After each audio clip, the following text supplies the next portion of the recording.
Hello everyone, welcome to Exam Dost, my dear friends. I'm back again with very important information for all of you.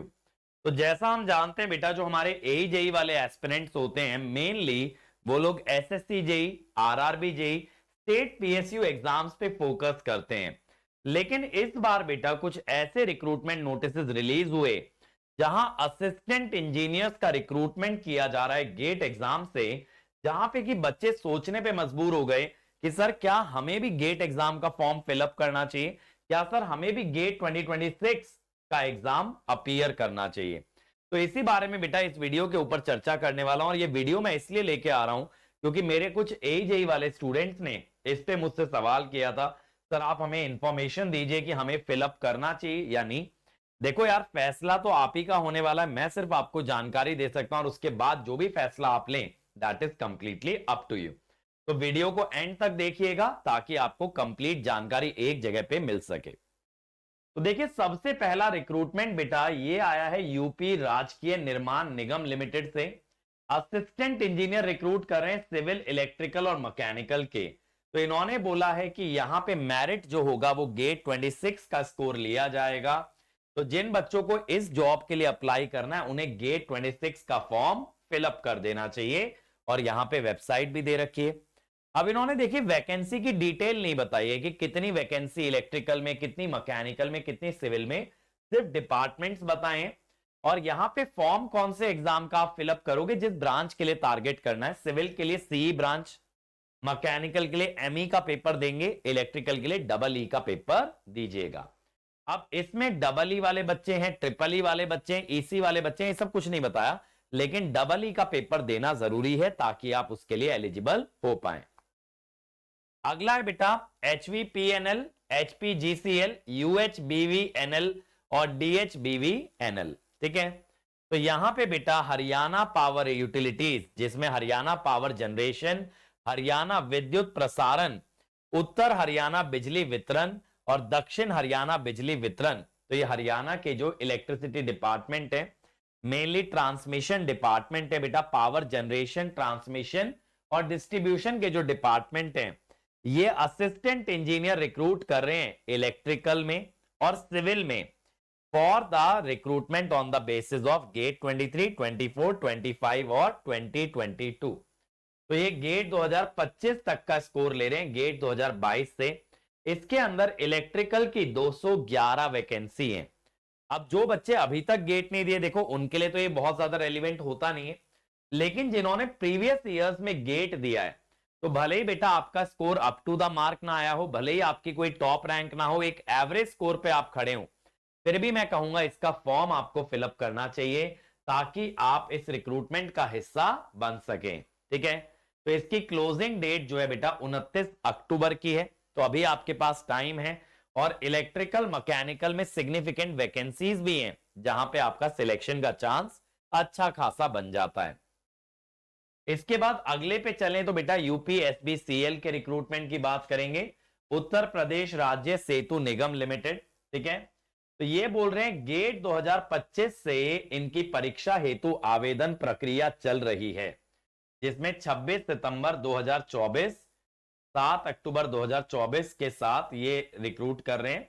तो ये gate 2025 के through इन्होंने recruitment किया था, तो यानी आने वाले समय में बेटा गेट 2026 से भी ये रिक्रूट करने की संभावना है। ठीक है, अब ऐसा तो मैं नहीं कह रहा कि आप अभी अप्लाई कर सकते हो, लेकिन मैकेनिकल और सिविल वाले बच्चों के लिए इन्होंने निकाला था, तो ये भी हो सकता है कि आगे चल के गेट 26 के लिए भी इसका रिक्रूटमेंट आपको वापस से देखने मिले।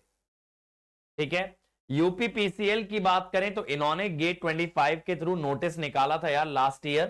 तो गेट 25 के थ्रू इन्होंने डेट दी थी 7 अक्टूबर 2024 कि भाई आप जो है गेट 25 के थ्रू अप्लाई कर सकते हैं for the vacancy of assistant engineer.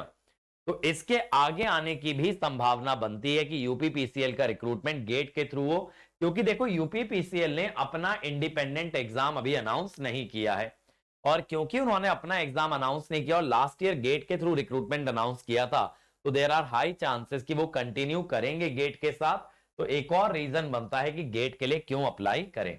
और देखो बहुत सारी वैकेंसी ऐसी आती है बेटा कि गेट बीत चुका होता है, वो बोलते हैं यार प्रीवियस ईयर का स्कोर ले आओ, उसके आधार पे हम रिक्रूट करेंगे। तो आपके पास एक गेट का स्कोर, एक वैलिड स्कोर पड़ा रहे प्रीवियस ईयर का, तो वो भी खुद में बहुत वैल्यूबल होता है। अब देखो ये पंजाब स्टेट पावर कॉर्पोरेशन, इन्होंने इलेक्ट्रिकल की 25 वैकेंसी लास्ट ईयर निकाली थी, नवंबर दिसंबर के अराउंड निकाली थी।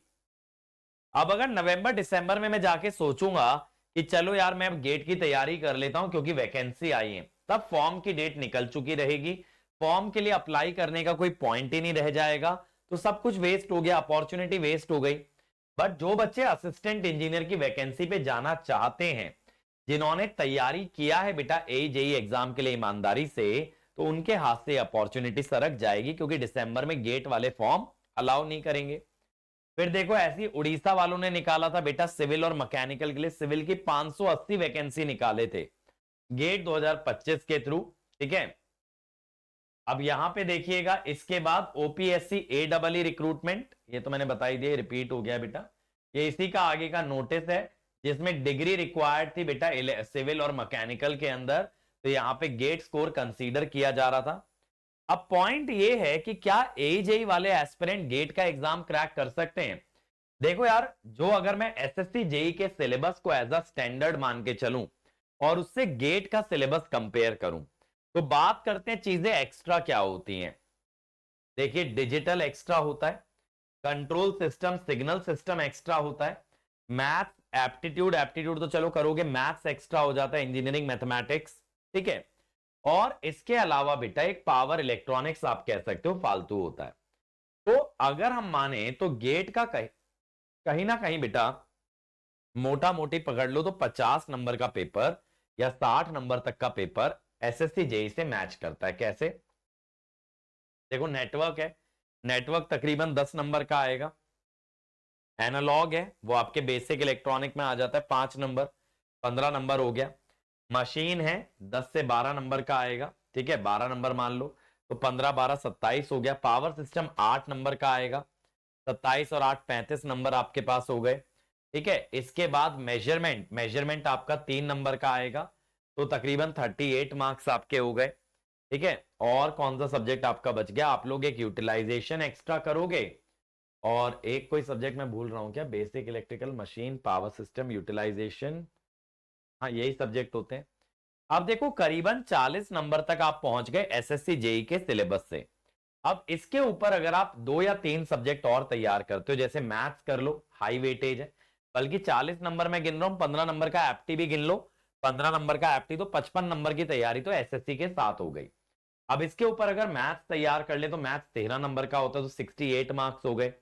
तो मोटा मोटी यार 70-75 नंबर तक पहुंच सकते हो अगर आप SSC के ऊपर 1 या 2 सब्जेक्ट भी रेडी करते हो, जिसमें एक सब्जेक्ट आपका मैथमेटिक्स हो सकता है, एक सब्जेक्ट चाहो तो कंट्रोल सिस्टम कर लो, क्योंकि बाकी के AJE एग्जाम में भी पूछा जाता है। तो इतना करने से पहुंच जाओगे। अब बात है सर SSC का लेवल और गेट का लेवल तो समान नहीं है, बिल्कुल सही बात है, लेकिन थ्योरी तो एक जैसी है। सिर्फ हमें क्या करना है, सिर्फ हमें थोड़े बेहतर लेवल के क्वेश्चन प्रैक्टिस करने हैं, सिर्फ अपनी प्रॉब्लम सॉल्विंग एबिलिटी बनानी है। वो तो हम क्रैश कोर्स से भी बना सकते हैं, उसके लिए हमें पूरा सब्जेक्ट तो उतना डिटेल में जाके पढ़ने की जरूरत नहीं है ना। देखो थ्योरी AJE वाला बच्चा भी जानता है, वो भी जानता है मशीन कैसे काम करती है, फॉर्मूला क्या होता है एफिशिएंसी का, फॉर्मूला क्या होता है वोल्टेज रेगुलेशन का, ये हर बच्चा जानता है, बस उसे अप्लाई करना आना चाहिए, जो कि आप क्रैश कोर्स के माध्यम से भी सीख सकते हो। तो अगर आप सीरियस हो बेटा इन वैकेंसीज के बारे में जो कि आपकी गेट के थ्रू रिक्रूटमेंट आती है, तो मैं कहूंगा गेट का फॉर्म फिलअप कर देना, क्योंकि आज आखिरी डेट है बेटा, आज लेट फीस के साथ सबमिशन की भी आखिरी डेट है। तो आज के बाद ये अपॉर्चुनिटी हाथ से निकल जाएगी और बाद में बेटा उसको रिग्रेट करना बेकार है।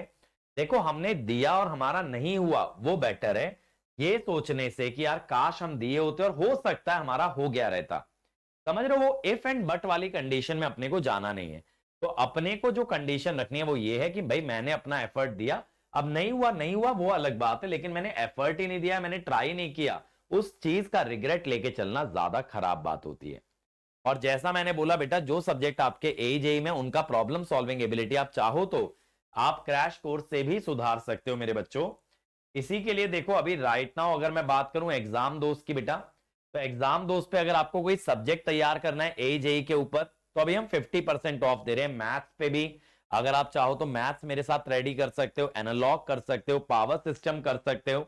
ये सब कोर्स आपको 1000-1200 रुपए ईच कोर्स पड़ेगा। और पावर इलेक्ट्रॉनिक्स पे भी आपका 50% ऑफ है, तो ये भी आपको 1000 रुपए का ही कोर्स पड़ने वाला है। बाकी अगर आप चाहते हो रिवीजन करना बहुत बेहतरीन तरीके से, तो अभी 60% ऑफ हम दे रहे हैं YT 60 दे करके। तो YT 60 कोड लगाओगे 60% ऑफ मिलेगा, प्लस टेस्ट सीरीज भी फ्री मिलेगी। तो पूरा रिवीजन आपका बहुत कम अमाउंट के अंदर हो जाएगा। और अगर रिकॉर्डेड कोर्स लेना चाहते हो तो उस पे भी बेटा 40% ऑफ दे रहे हैं हम आपको यहाँ पे, प्लस आपको टेस्ट सीरीज भी दे रहे हैं। तो 40% ऑफ, और यहाँ पे जो वैलिडिटी है ना वो 12 महीने 24 महीने की है। यहाँ पे जो वैलिडिटी है वो सिर्फ आपकी 31 मार्च तक चलेगी, ठीक है। और ये जब भी आप खरीदोगे वहां से 12 महीने चलेगी। और अगर लाइव पढ़ना चाहते हो तो बेटा लाइव बैचेस भी 31 मार्च तक चलेंगे। इसमें भी 60% ऑफ और टेस्ट सीरीज मिल रहा है यूजिंग YT 60। तो रिकॉर्डेड पे YT 40, RIB पे YT 60 और लाइव कोर्स पे YT 60, ठीक है।